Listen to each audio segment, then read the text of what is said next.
Hi everyone, welcome back.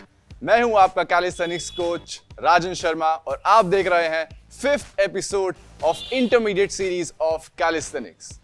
इस video में हम बात करने वाले हैं हमारी टांगों की, यानी लोअर बॉडी की। हम बात करेंगे कि हम अपने लोअर बॉडी को, लेग्स को कैसे ट्रेन कर सकते हैं, किस फॉर्मेट में ट्रेन कर सकते हैं, और अगर आपका गोल वेटेड कैलिस्थेनिक्स है तो आप कैसे प्रोग्रेस कर सकते हैं।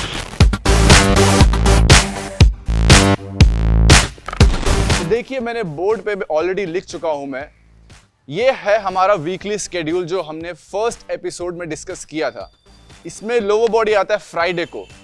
देखिए, ये सिर्फ एक डेडिकेटेड डे है लोअर बॉडी के लिए, बट अगर आप लोअर बॉडी ज्यादा ओपन टारगेट करना चाहते हैं या आपका गोल है कि मेरे को स्ट्रॉन्ग लेग्स चाहिए, हेवी वेट स्क्वाट्स करना है आपको, तो आप जो रेस्ट डे था वेडनेसडे को, जो एक्टिव रेस्ट था, उसको भी यूटिलाइज कर सकते हो वेटेड स्क्वाट्स करने के लिए या पूरा लेग रूटीन फॉलो करने के लिए। अदरवाइज अगर आपका गोल सिर्फ कैलिस्थेनिक्स स्किल सीखने का है और अपर बॉडी में जितना भी डायनेमिक मूवमेंट्स होते हैं, स्टैटिक मूवमेंट्स होते हैं, उनको परफेक्ट करना है, तो आई बिलीव एक बार लोअर बॉडी वीक में होना बहुत ही जरूरी है and is more than enough.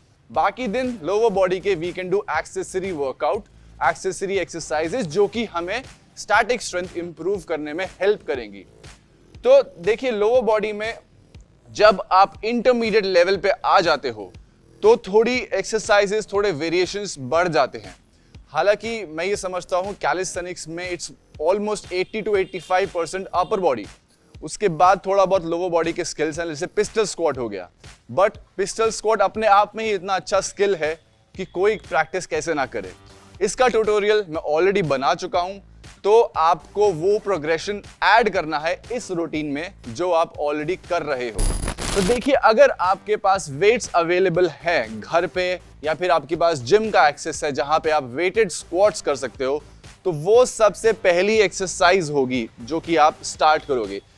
जैसा कि मैंने बताया था, जो कि सबसे हार्डेस्ट एक्सरसाइज है वो आप पहले कीजिए, बिकॉज आपको मेक श्योर करना है कि उसमें आप 100% डाल रहे हो। ठीक है, वेटेड स्क्वाट से स्टार्ट कर सकते हो अगर आप नए नए स्क्वाट्स कर रहे हो। मैं समझता हूं कि इंटरमीडिएट लेवल पे आके आपसे 40 से 50 स्क्वाट्स हो सकते हैं एक गो में, वो भी गुड फॉर्म के साथ। If not ATG squat, at least 90 degree squat तो आप कर ही रहे हो, जो कि हम पैरेलल स्क्वाट बोलते हैं जिससे। ठीक है, तो आप स्टार्ट करेंगे वेटेड स्क्वाट से। अगर आप वेट्स के साथ कर रहे हो तो आई थिंक आपको 5 या 10 किलो से स्टार्ट करना है। 5x5 स्ट्रेंथ रूटीन फॉलो कीजिए और ऐसे ही प्रोग्रेस कीजिए। आप नंबर ऑफ रेप्स बढ़ा सकते हैं, आप नंबर ऑफ सेट्स बढ़ा सकते हैं। देखिए, एक ओवरऑल होलिस्टिक डेवलपमेंट के लिए हमें हर रेप रेंज में खेलना है। ऐसा नहीं है कि मुझे सिर्फ 1 to 6 स्क्वाट्स रेपिटेशन ही करने हैं। अगर मुझे स्ट्रेंथ गेन करना है तो आप हाइपरट्रोफी भी टारगेट करो, जहां पे 8 से 12 के बीच में रेप्स करते हो आप, और आप एंड्योरेंस भी टारगेट करो जिसमें 15 से ऊपर रेप रेंज जाता है। हर रेप रेंज में आप टारगेट करोगे, प्रैक्टिस करोगे, तभी आपका होलिस्टिक डेवलपमेंट होगा, मसल्स यूज्ड टू होगी, कंडीशनिंग होगी आपकी बॉडी की। ठीक है, तो वेटेड स्क्वाट्स कैसे करते हैं और कैसे स्टार्ट किया जाए, ये चलिए मैं आपको बताता हूं अभी। तो देखिए, मेरे सामने एक स्क्वाट रैक है, स्क्वाट सेटअप है, जिम में आपको मिल जाएगा। अगर आपके पास घर पे अवेलेबल है तो वेल एंड गुड। अदरवाइज अगर आप वेट्स नहीं कर सकते तो मैं बॉडी वेट में भी बताऊंगा, पर पहले आप ये देख लीजिए अगर आप ये कर सकते हैं तो।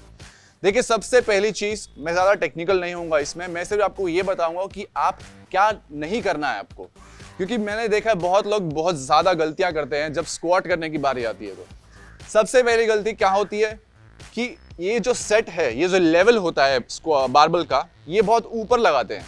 अभी उससे क्या होगा, they have to, if I am holding the bar, तो उनको बहुत ऊपर तक ऐसे करना पड़ता है रिलीज करने के लिए, तो आधी एनर्जी तो वहीं पे चली जाती है।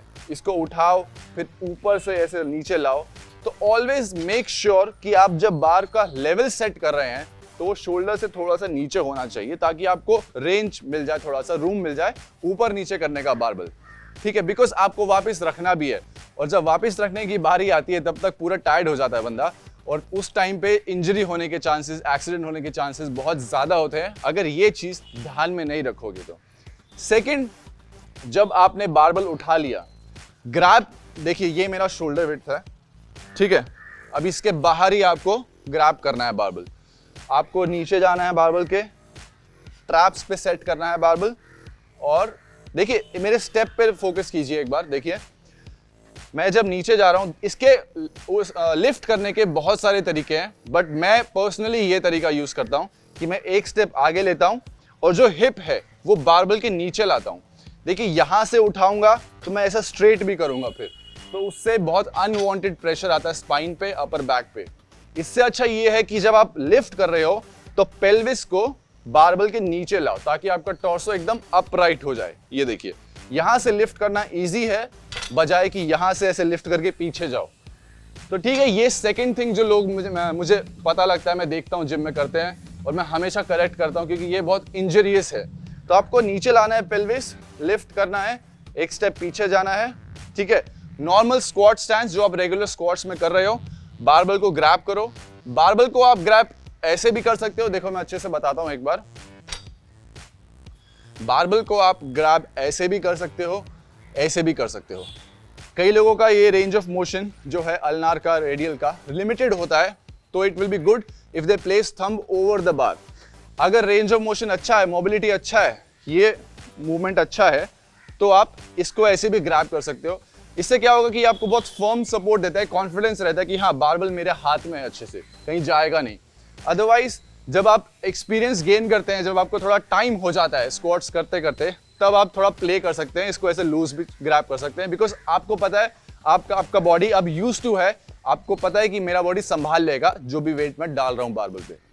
ठीक है, तो मैंने ग्रैब किया bar, step up, step back, regular squat position, go all the way down and come up. देखिए फर्स्ट बिगिनर सीरीज में मैंने आपको बताई थी एक चीज, ATG स्क्वाट जो कि है full range squat, looks like this. आप तभी करिए जब आपका एंकल मोबिलिटी अच्छा है, हैमस्ट्रिंग फ्लेक्सिबिलिटी अच्छी है, हिप मोबिलिटी अच्छी है। अगर नहीं है यहां तक ही कीजिए। तो सेम रूल बारबल पे भी अप्लाई होगा।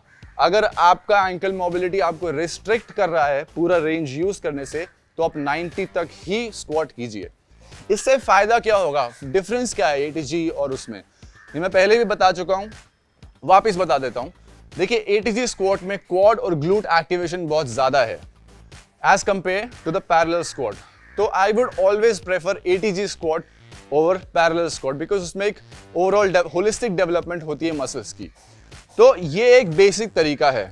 बट देखिए ATG स्क्वाट और पैरेलल स्क्वाट में बेसिक डिफरेंस यही है कि जब आप ATG स्क्वाट करते हो तो आपको as compare to parallel squat ज्यादा ग्लूट और क्वाड एक्टिवेशन मिलता है। तो ये तो थी बैक स्क्वाट की बात, बिकॉज जो बारबल है, जो वेट है, वो आपके बैक पे रहता है। एक होता है फ्रंट स्क्वाट जहां पे बारबल आगे रहता है शोल्डर गर्डल पे। देखिए ऐसा लिखता है फ्रंट स्क्वाट, मैं करके बताता हूं आपको। ये वेट पकड़ा यहाँ पे, elbows up, go back and go all the way down and up. अभी डिफरेंस क्या है फ्रंट स्क्वाट और बैक स्क्वाट में? देखिए बेसिक डिफरेंस यही है कि फ्रंट स्क्वाट में ज्यादा रेंज मिलेगा आपको because of centre of gravity. जो बिकॉज बारबल आगे है तो आपको बॉडी अलाउ करता है और नीचे जाने का।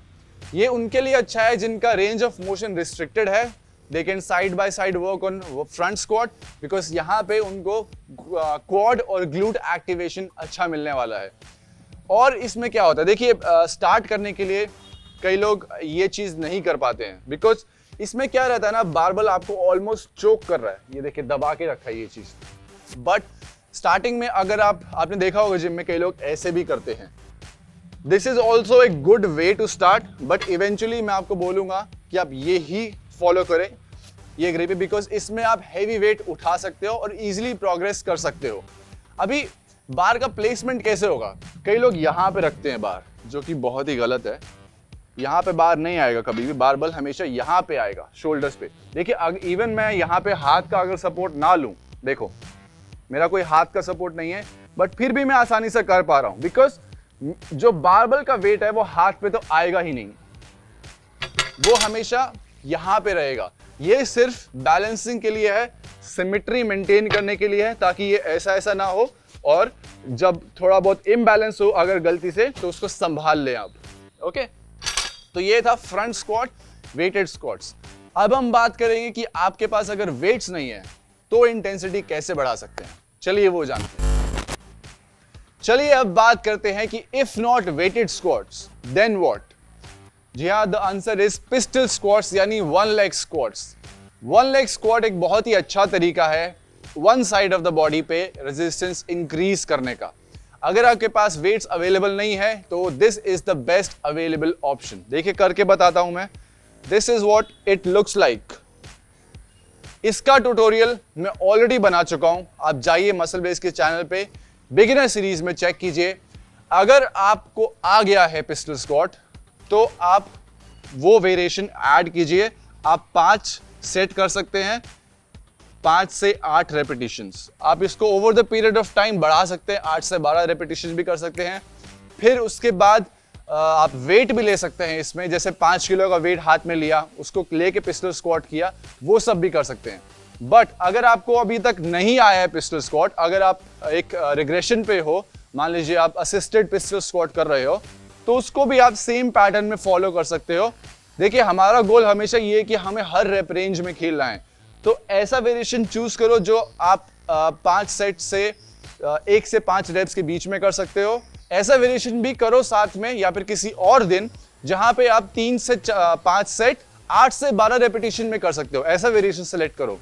तो ये सिर्फ पिस्टल स्क्वाट में ही अप्लाई नहीं होती, ये ओवरऑल कैलिस्थेनिक्स में अप्लाई होती है। Not even calisthenics, even body building, even weight training. एक जो जिसे हम बोलते हैं ना वॉल्यूम बहुत नेसेसरी है ओवरऑल स्ट्रेंथ डेवलपमेंट के लिए। तो चलिए ये थी पिस्टल स्क्वाट की बात। ये चीज जो है jump squats, box jumps, long jumps, broad jumps, देखिए ये मेरा पर्सनल ओपिनियन है, मैं खुद करता हूं ये सब। जंप्स हो गए, हाई जंप्स हो गए, बिकॉज लेग्स का क्या है, वेटेड स्क्वाट्स तो आप कर ही रहे हो, बट एक ओवरऑल डेवलपमेंट चाहिए, एक्सप्लोसिवनेस भी चाहिए। तो उसके लिए ये चीज करना मैं समझता हूं बहुत जरूरी है। मैं पर्सनली प्रैक्टिस करता हूं। अगर आपको लगता है कि हाँ आपको भी करना है और एथलेटिसिज्म चाहिए लोअर बॉडी में, तो आप ये चीजें भी इंक्लूड कर सकते हो। जंप स्क्वाट जैसे हो गया, इसका कुछ पर्टिकुलर रेप रेंज नहीं रहता, आप चाहे तो 10 से 15 मिनट प्रैक्टिस कर सकते हो, just for the sake of developing that explosiveness. मैं क्या करता हूं जिम में पर्सनली, फॉर एग्जाम्पल जो ये ऐसा मैट है, ये सेट कर दिया मैंने, and I will choose the distance कि मेरे को यहां से जंप करना है इस पे, फिर धीरे धीरे डिस्टेंस बढ़ाता जाऊंगा। ऐसे ही मैं अपना लॉन्ग जंप्स प्रैक्टिस करता हूं। सिमिलरली एक बॉक्स रख दिया, अगर आप जिम जा रहे हो या कुछ रख दिया, पार्क में जा रहे हो तो कुछ ना कुछ मिल जाता है जंप करने के लिए, तो उससे भी हाई जंप प्रैक्टिस हो जाता है। सिमिलरली बॉक्स जंप स्क्वाट कुछ नहीं है, आप जैसे रेगुलर स्क्वाट करते हो सेम वे में आपको जंप करके स्क्वाट बैक करना है। तो ये वेरिएशन आप ऐड करो। अगर जंप स्क्वाट्स बॉक्स जंप्स कर रहे हो तो 3 to 4 sets of 8 to 12 repetitions are good enough. अगर आपका फोकस है कि मेरे को अपना लॉन्ग जंप सुधारना है, तो आई थिंक रेप्स से ज़्यादा अच्छा है कि आप एक टाइम सेट करो, जैसे 15 से 20 मिनट आपको ये प्रैक्टिस करना है, या फिर आप ये चीज़ लास्ट में भी प्रैक्टिस कर सकते हो। But I don't think so last में प्रैक्टिस हो पाएगा, बिकॉज तब तक लैक्टिक एसिड बिल्डअप इतना हो जाएगा कि आपका मूवमेंट जो है रिस्ट्रिक्टेड रहेगा। तो बेटर यही है कि ये आप पहले प्रैक्टिस कर लीजिए, या फिर किसी और दिन भी कर सकते हो, जैसे कि एक्टिव रेस्ट डे है। ये 2 एक्सरसाइज की बात कर रहा हूँ सिर्फ मैं। तो ऐसे आप मैनिपुलेट कर सकते हो। मेरा मोटिव ये है कि आपको एक आइडिया दे दूं आप कैसे मैनेज कर सकते हो, ठीक है। तो ये थी लॉन्ग एंड ब्रॉड जंप्स की बात। नेक्स्ट एक्सरसाइज है लंजेस या फिर बल्गेरियन स्प्लिट स्क्वाट। आप इनमें से एक भी कर सकते हो या फिर दोनों भी कर सकते हो। इन दोनों को मैं ऑलरेडी एक्सप्लेन कर चुका हूं बिगिनर सीरीज में, लेग वर्कआउट में। मैं फिर भी एक बार करके बता देता हूं आपको। देखिए यहां पे ये बेंच है। जो बल्गेरियन स्प्लिट स्क्वाट है वो जैसे लंजेस ऐसे होता है, राइट। आप लंज करते हैं और ऊपर आते हैं। बल्गेरियन में क्या होगा, आपको जो रेयर लेग है वो एक एलिवेटेड प्लेटफॉर्म पे रखना है ऐसे, and then do the same. इनके डूज एंड डोंट्स मैं ऑलरेडी बता चुका हूं, तो मैं वापस पूरा डिटेल में नहीं जाऊंगा। आप प्लीज वो वीडियो रेफर कीजिए, लेग वर्कआउट बिगिनर सीरीज की, ठीक है। तो ये लंजेस और बल्गेरियन स्प्लिट स्क्वाट की बात है। इसके बाद एक एक्सरसाइज आती है ग्लूट ब्रिजेस। ये भी मैं ऑलरेडी बता चुका हूं, बट अभी ग्लूट ब्रिजेस जो है it works greatly on glutes and abdomen also, but अगर आपको इसका इंटेंसिटी बढ़ाना है तो क्या कर सकते हो? देखिए सेम फैशन में हम एक होता है हिप थ्रस्टर्स, हम वो कर सकते हैं। आप पेल्विक एरिया पे बारबल भी कैरी कर सकते हो। आपको एल्बोस जैसे यहाँ पे रखना है, अपर बैक रेस्ट करना है। ओके, सो आपको यहाँ पे बारबल रखना है, you go down and come up. It's same as glute bridges but you can call it advance version of that. तो ऐसे आप इस चीज की, इस एक्सरसाइज की इंटेंसिटी बढ़ा सकते हो। लंजेस और बल्गेरियन स्प्लिट स्क्वाट या फिर ग्लूट ब्रिजेस आप वही 3 से 4 सेट कीजिए, 3 to 4 sets of 8 to 12 repetitions. अगर आप वेट्स ले सकते हैं इसमें, स्मॉल डंबल्स कैरी कर सकते हैं, well and good, additional weight हो जाएगा। अदरवाइज आप इसका रेप रेंज भी बढ़ा सकते हैं। तो ये सेम दोनों में अप्लाई होगा, ग्लूट ब्रिजेस और लंजेस और बल्गेरियन स्प्लिट स्क्वाट में। एक और एक्सरसाइज जो बीच में है वो है सीसी स्क्वाट। ना सीसी स्क्वाट मैंने पहले नहीं बताई थी बिकॉज मैं समझता हूँ कि ये थोड़ा इंटरमीडिएट लेवल की एक्सरसाइज है और बिगिनर्स के लिए तो बिल्कुल नहीं है। एंड ऐसे लोग जिनको ऑलरेडी कुछ नी प्रॉब्लम है किसी भी तरह का, उनको मैं रिकमेंड करूंगा कि ये एक्सरसाइज सीसी स्क्वाट अवॉइड कीजिए। It looks like this. देखिए स्क्वाट पोजीशन में जितना आपका गैप होता है उससे थोड़ा कम रखिए और आपको स्ट्रेट नीचे जाना है और ऊपर आना है। एक बार वापस करके बताता हूं। हाथ आप ऐसे भी रख सकते हैं टू मेंटेन द बैलेंस, नहीं तो आप यहां भी रख सकते हैं। तो मैं आपको ऐसे बताता हूं, आपको सीधा नीचे जाना है एंड ऊपर आना है। आपके ऊपर है कि आप नीज को नीचे रेस्ट करना चाहते हो या फिर नहीं करना चाहते, तो डिफिकल्ट हो जाएगा। रखोगे तो ऊपर आने में थोड़ी आसानी हो जाएगी। इसका रिग्रेशन क्या होगा? देखिए जैसे ये पोल है, आप इसको पकड़ के भी सेम चीज कर सकते हो। ये down and up, down and up. मैं वापस बोल रहा हूं, अगर आपको किसी भी तरह का नी प्रॉब्लम है तो इसको मत ट्राई कीजिए, अवॉइड कीजिए इसको। ये एक्सरसाइज आपके क्वाड्स पे ज्यादा फोकस करेगी, तो आप इसको एज एन एक्सेसरी वर्क भी इंक्लूड कर सकते हो रूटीन में, but only if you don't have any knee problem. ठीक है, उसके बाद जो आता है लैटरल स्क्वाट आता है। लैटरल स्क्वाट यानी देखो, जो सुमो स्क्वाट का स्टैंस होता है, आपको एक तरह से वाइड स्क्वाट का स्टैंस लेना है। आपको टोज ऐसे आउट नहीं रखने हैं, स्ट्रेट रखिए और सिर्फ एक साइड में स्क्वाट कीजिए। ये ओके, पर्पस यही है। जैसे हम पुशअप्स में आर्चर पुशअप करते हैं एक साइड ज्यादा फोकस लाने के लिए, पुलअप्स में टाइपराइटर आर्चर पुलअप्स करते हैं, वैसे ही हमने स्क्वाट्स में किया है ताकि एक साइड पे ज्यादा फोकस आए और हम मसल्स का इंटेंसिटी है जो उस पर आ रहा है वेट का, हमारा बॉडी वेट, वो बढ़ा सकें। ठीक है, इसके अगेन आप 3 से 4 सेट 8 to 12 reps और may be more over the period of time. इसमें आप वेट भी कैरी कर सकते हैं। फिर आता है सेकंड लास्ट आपका नीलिंग जंप्स।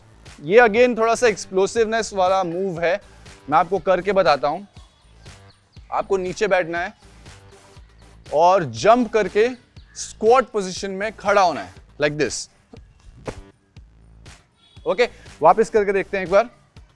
मैं बैठ गया पूरा। देखिए टोज जो है वो ऐसे रखिए, जो अपने टोज हैं ऐसे नहीं रखने इसको। ठीक है, ये थोड़ा इजी बना देगा, स्टार्टिंग में कर सकते हो आप, बट आइडियली ऐसा होता है। ये जंप किया एंड अप। तो ये जो मूवमेंट है ये आपके ग्लूट्स पे, हैमस्ट्रिंग पे फोकस करेगा और बाकी के मसल पे भी फोकस करेगा। Basically is an explosive movement. तो आप प्रैक्टिस करेंगे तो बहुत ही अच्छा रहेगा, आप रूटीन में डाल सकते हैं इसको। मैं सिर्फ आपको ऑप्शंस दे रहा हूं, इनके अलावा भी बहुत सारी एक्सरसाइजेज हैं जो आप कर सकते हैं, बट मेरा मतलब ये है, मोटिव ये है कि आपको एक ओवरव्यू दे दूं। ठीक है, next exercise calf raises. Of course हम काफ्स को कैसे भूल सकते हैं। अभी काफ्स के लिए देखो एक पॉइंट ऑफ टाइम आएगा कि ये जो नॉर्मल काफ रेसेस है जो मैंने आपको लास्ट टाइम बताया था, वो बहुत ईजी हो जाएगा आपके लिए, आपकी बॉडी यूज टू हो जाएगी। तो आप यूनिलैटरल मूवमेंट पे शिफ्ट करिए, 1 लेग काफ रेजेस कीजिए। ओके, यहाँ पे आप एलिवेशन भी ले सकते हैं फॉर एग्जाम्पल, ताकि ज्यादा रेंज ऑफ मोशन मिले हमें। टो रखिए सिर्फ, 1 leg up down, up down. Okay, अगर ये भी इजी हो गया है तो फिर आप एक्सटर्नल वेट्स ले सकते हैं, हाथ में वेट पकड़ के 1 लेग काफ रेजेस भी कर सकते हैं। तो देखिए ये था पूरा एक ओवरव्यू लेग डे का। लोअर बॉडी के दिन आप क्या क्या कर सकते हैं, जो कि है हमारा फ्राइडे। तो आई होप आपको एक आइडिया मिल गया होगा, आपको समझ में आ गया होगा कि हम लोअर बॉडी को ट्रेन कैसे कर सकते हैं। देखिए लोअर बॉडी ट्रेन करना बहुत ही ज़रूरी है, बिकॉज जो आप स्टैटिक स्किल्स करोगे, planche, front lever, even back lever, handstand भी, उस सब में ग्लूट स्ट्रेंथ बहुत ज़रूरी है।